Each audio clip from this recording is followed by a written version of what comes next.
So you can move the interest of the real estate onto the blockchain. So that's, of course, the most fundamental thing. And of course, I'm a lawyer, so I'm going to say a lawyer is a key player to real estate tokenization.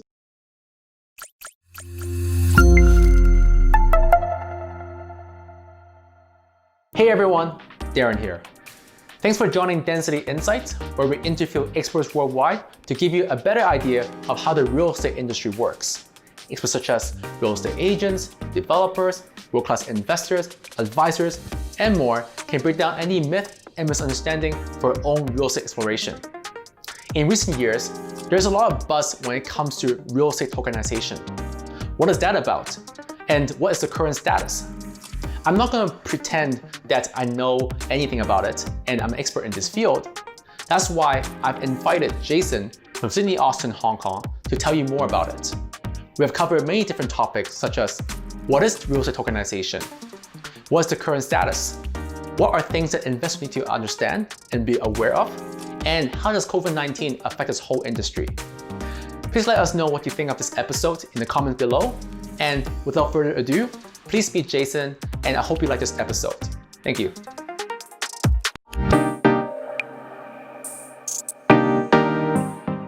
So hey Jason, how's it going? Good. How about you? Good. Just as I said just now, it's like very hectic. But this is important because a lot of people obviously have a lot of questions with real estate, STO as a whole, and then I'm sure someone like you will be give people a better idea of what exactly is going on and then the technicality behind that. So for people who doesn't know who you are, would you mind telling them what you do and then the work that you're working on? Yeah, sure. So I'm Jason Chan. I'm an associate at Sidley Austin, focusing on funds and financial regulatory. So my practice focuses on investment fund formation transactions, which includes real estate funds, of course, and tokenized funds, as well as a diverse range of financial regulatory methods related to fund managers and fintech companies. So my team has worked on Asia's first tokenized fund, and we have also recently assisted a client in launching their tokenized quant hedge fund investing in cryptocurrency. I see.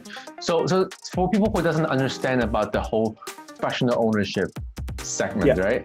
What does real estate tokenization mean? And then how's it different than like real estate crowdfunding or real estate peer-to-peer? So in short, tokenization generally just means moving traditional non-digital securities to a digital form using the blockchain technology. And real estate tokenization specifically means that enabling investments in the form of digital tokens backed by real estate in the real world. So these tokens can represent either equity, debt, economic interest, or revenue stream generated from the real estate asset. And at the core of tokenization is, as I mentioned, blockchain technology, which is a type of distributed ledger where you secure identical copies of data across a network of authorized stakeholders. And we can leverage the secure, immutable qualities of blockchain technology for the tokenization, which can facilitate digital fractional ownership with secure transaction records and also very quick settlement process. So there are a few kind of like advantages of tokenization, which includes like fractionalization, which lowers the barriers of entry for investment, operational efficiency, data transparency, and most importantly, for most of the investor, liquidity. So, I mean, like in terms of difference between real estate crowdfunding and real estate tokenization, while both of them allow for fractionalization of traditionally big-ticket investments such as real estate, which lowers the barriers of entry and also democratize the whole access of real estate assets. So the main differences between the two are basically threefold. So first of all, unlike tokenized real estate, there is no liquidity in real estate crowdfunding. So investors are often unable to trade these investments on the secondary market, and there's no exit option for investors. So for tokenized real estate, you can the investors can often trade these tokens with directly B2B to other investors, or they can trade some of them when they are listed in an exchange. They can trade it on an exchange.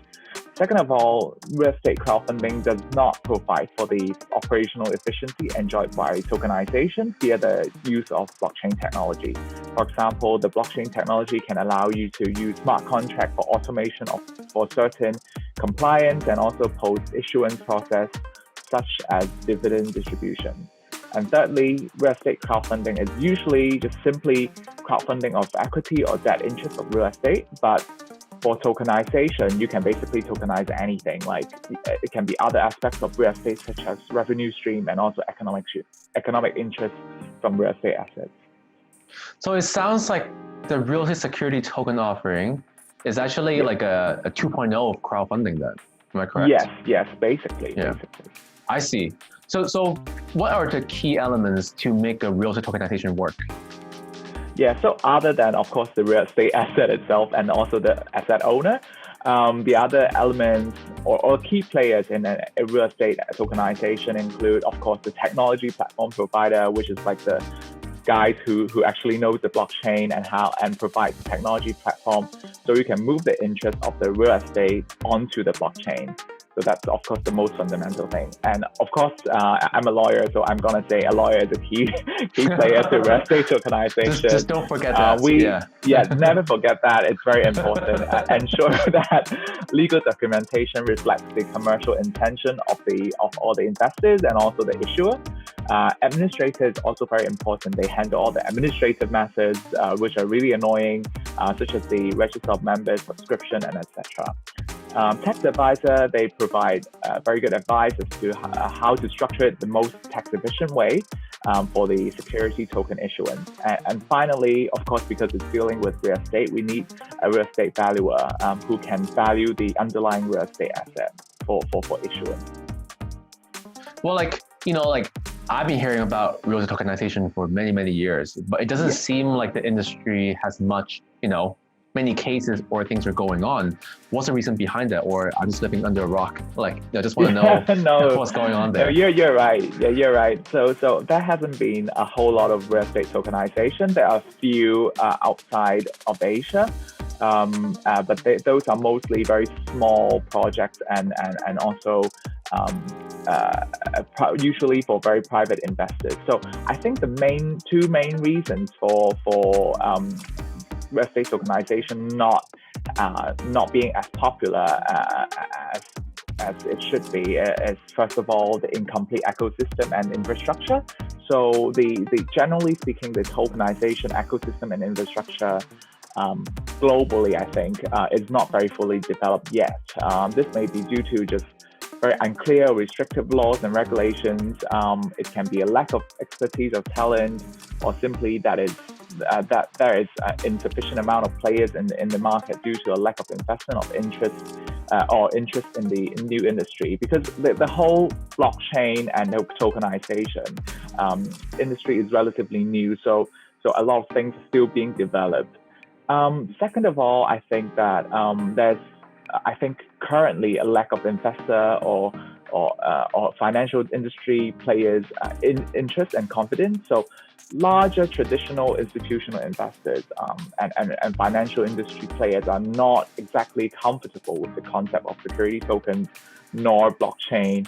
So they're still very skeptical about anything that's blockchain, anything that's related to cryptocurrency. So however, during these few months especially, I think, they are trying to observe the market, and there has been more interest from incumbent financial industry players, since there are more high net worth individuals, family offices, and also tech companies who are getting into the scene. I see. Yeah, I was going to ask you too, because we're recovering from COVID and then we're in the recession. Do they help or worsen the tokenization potential? Yeah, I think it actually does help speed up the whole interest and adaptation of real estate tokenization. So I think there are two reasons. So first of all, because economic activities are slowing down these days, asset managers and investors have more time to explore new ways they can manage their investments with more flexibility.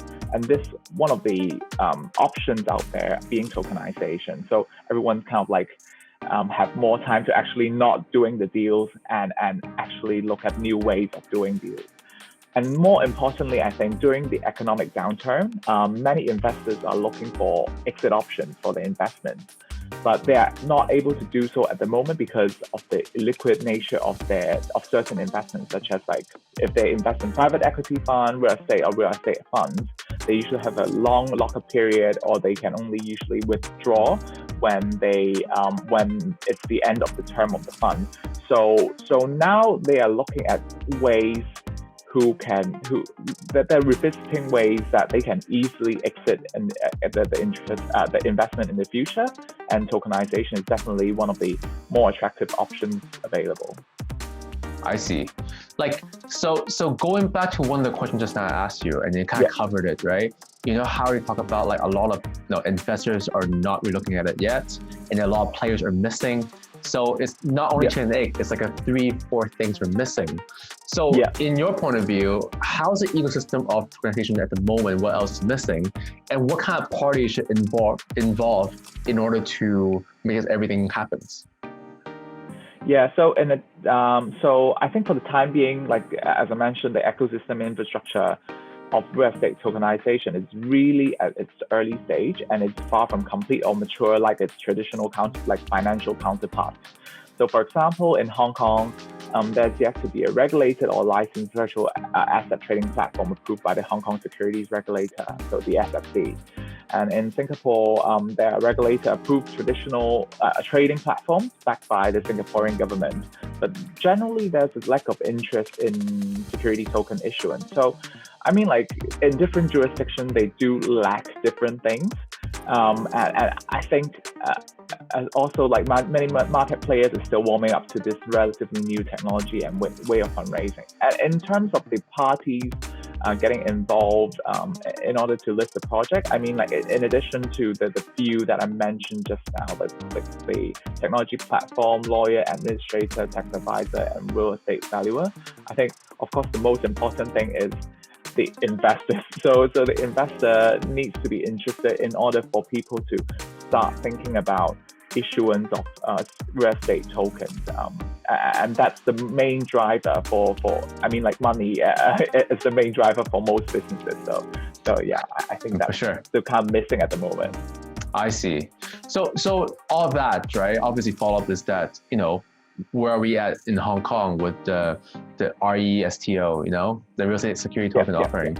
And then is there any projects going on, or should we see any project listings coming up soon? Yeah, so in Hong Kong, so I'll cover basically Hong Kong and Singapore because we recently issued a report covering those two jurisdictions. So in Hong Kong, we are seeing that tokenization and virtual asset ecosystem trying to get more established anyway, and more market players are following us in this space. So in terms of the regulatory environment, it's getting clearer. Because the SFC is giving quite a bit of guidance generally, and they have been granting licenses to fund managers who manages cryptocurrency and security tokens.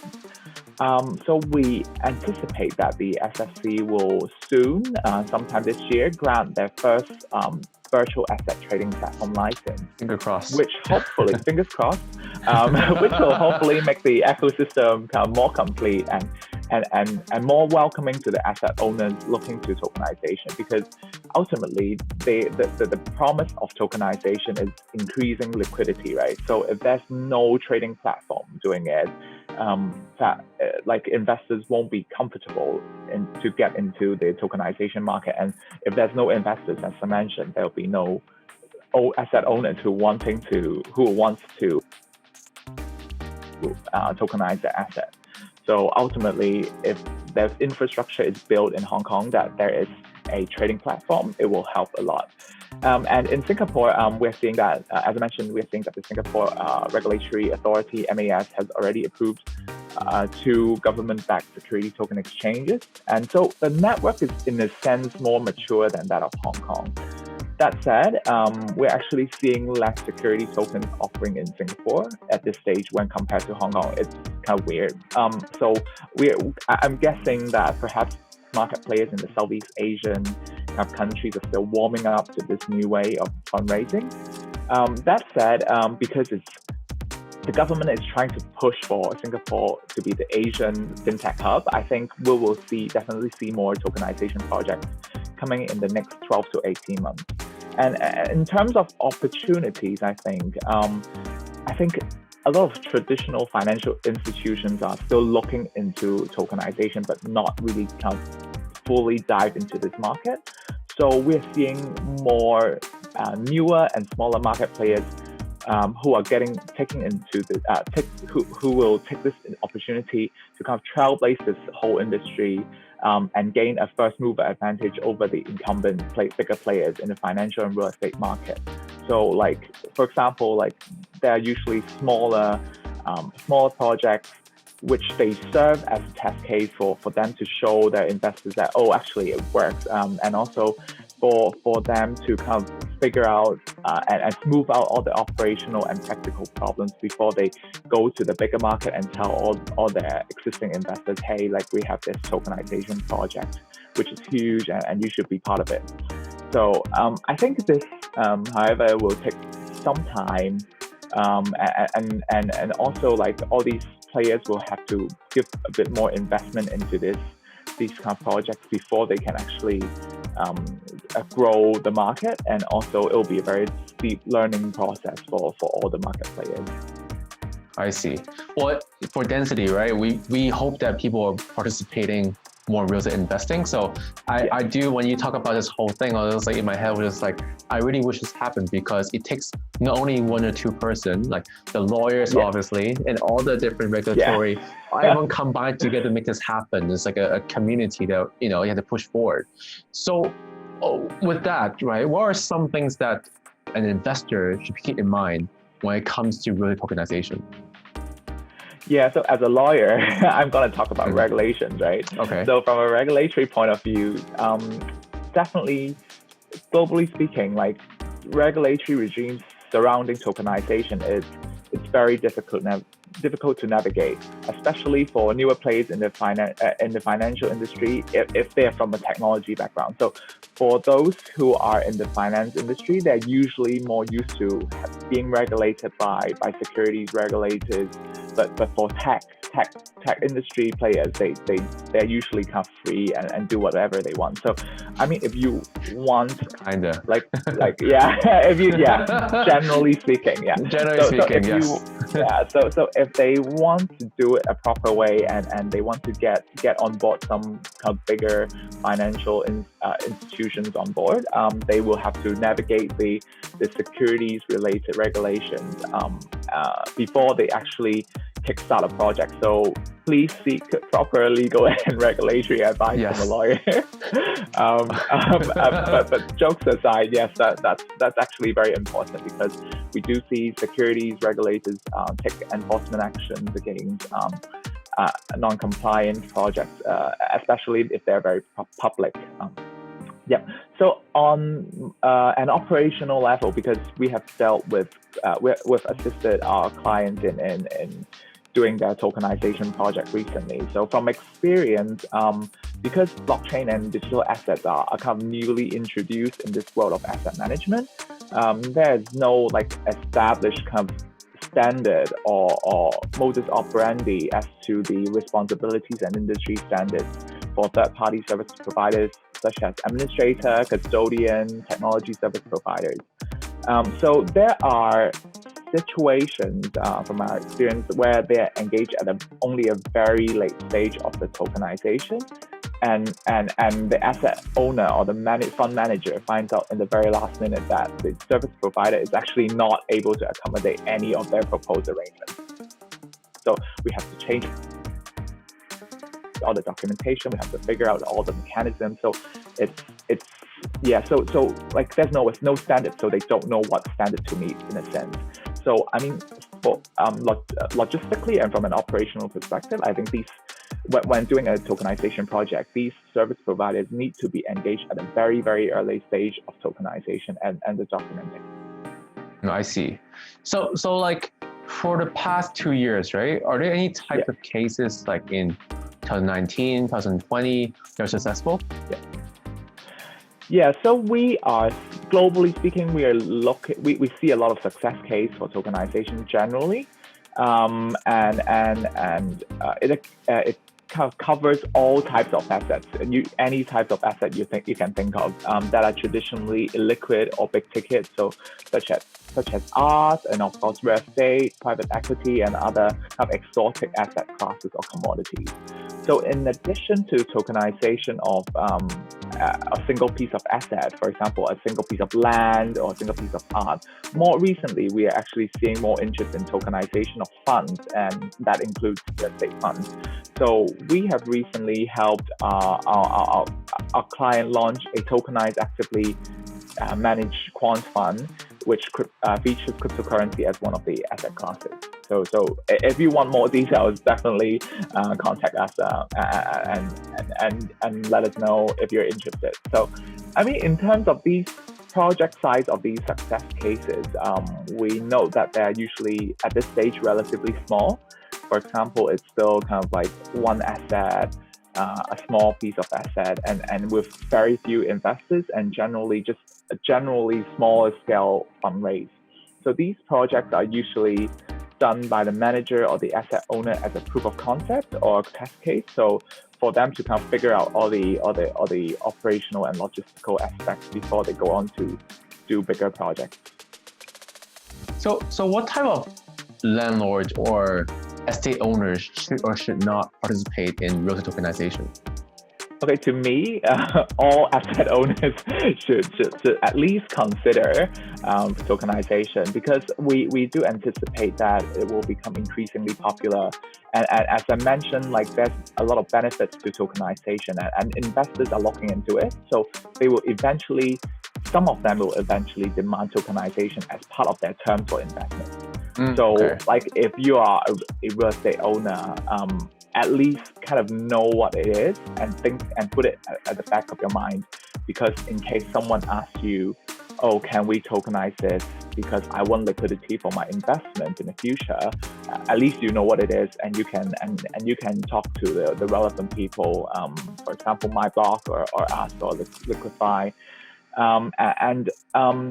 That said, I mean, like the asset owners should consider how they can structure their tokenization project. So whether it's a single project, single asset kind of fund, a multi-project fund blind pool, or do they only tokenize their equity or beneficial ownership or economic interest or just the revenue stream? So think of like what kind of interest of the real estate asset they should tokenize, and they have to, when doing this, they have to bear in mind of their specific business operation and management strategy. So if you don't want any management decision, maybe when tokenizing you should put some of the management kind of voting into the tokens that you issue.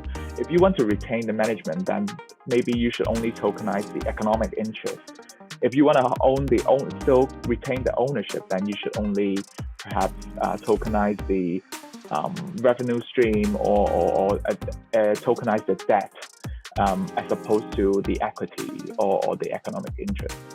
Yeah, so that's it. No, that's cool. No, that's a lot of things to digest. I'm still learning about it.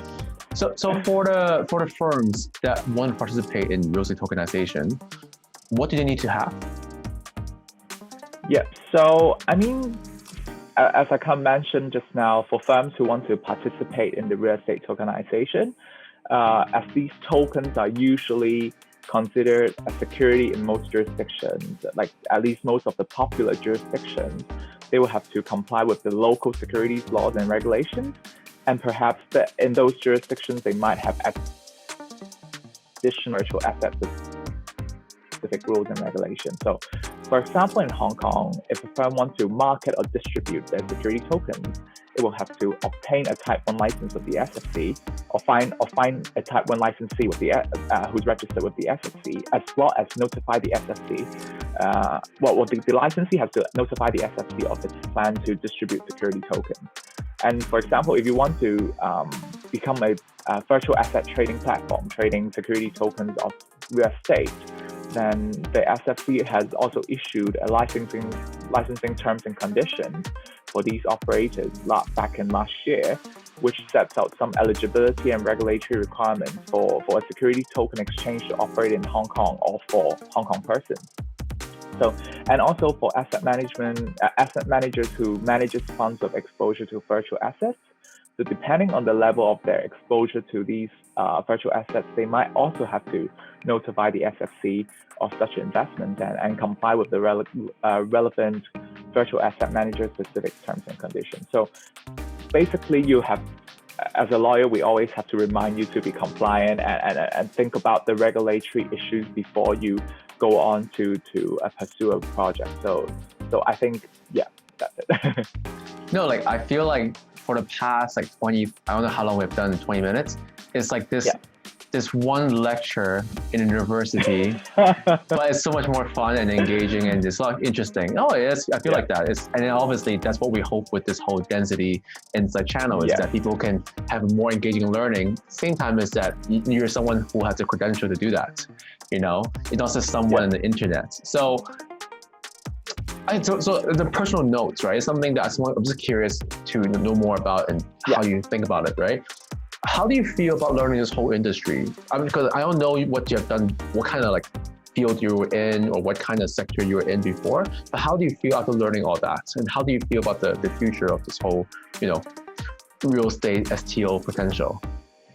Yeah, so I think because the benefits are quite obvious to many investors, I think many larger players are really looking into it, and some of them are asking us about the regulatory kind of framework as well as the commercial aspects of these real estate STOs. So I think they're really thinking about it when they are doing future projects.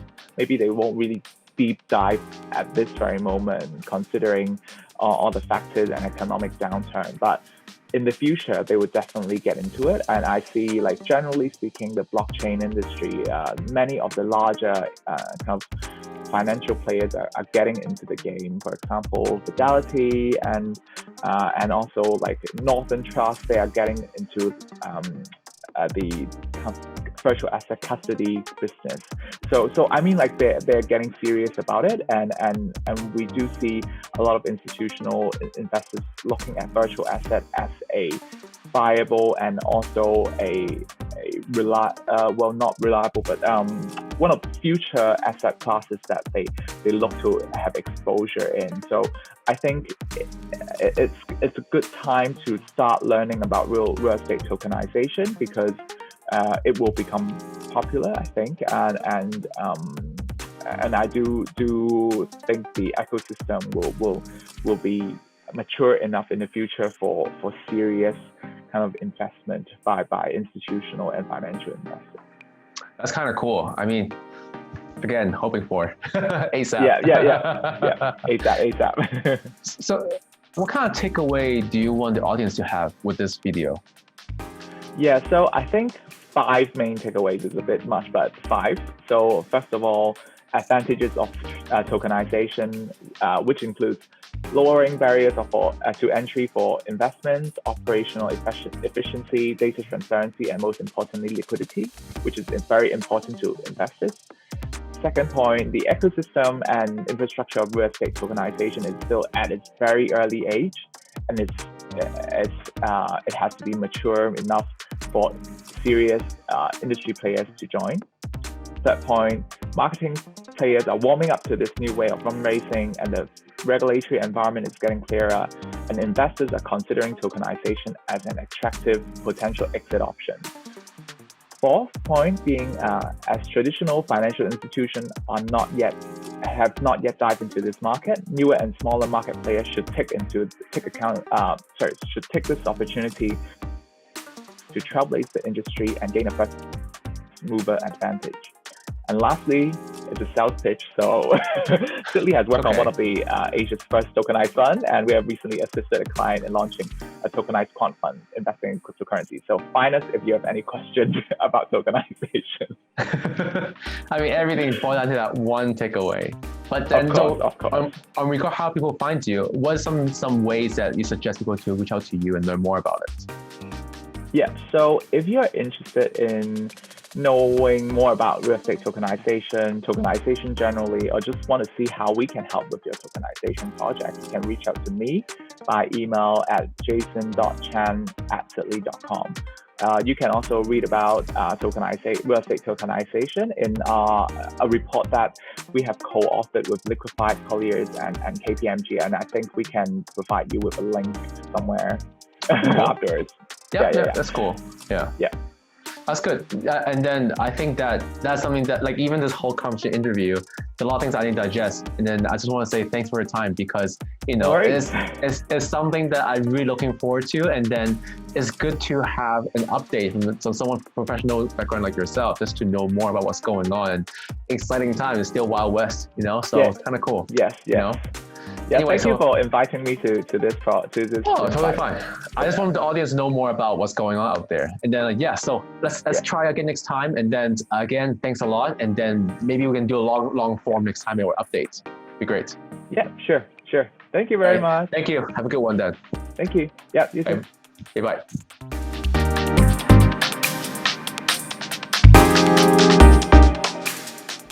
Thanks for watching. What do you think of this episode? Please let us know in the comment below, and be sure to hit the subscribe button to keep in touch with us for upcoming videos. But before we go, I want to give a big shout out to Patina Design Lab. They're the one who help us in making our brand, art direction, as well as these videos. They are a strategic design consultancy firm that help businesses with a wide range of design services, from industrial design, branding, graphic design, art direction, content creation, and many more. They are a very talented bunch, and I urge you to check out their website for their work. That's all for today, and see you next time. Cheers.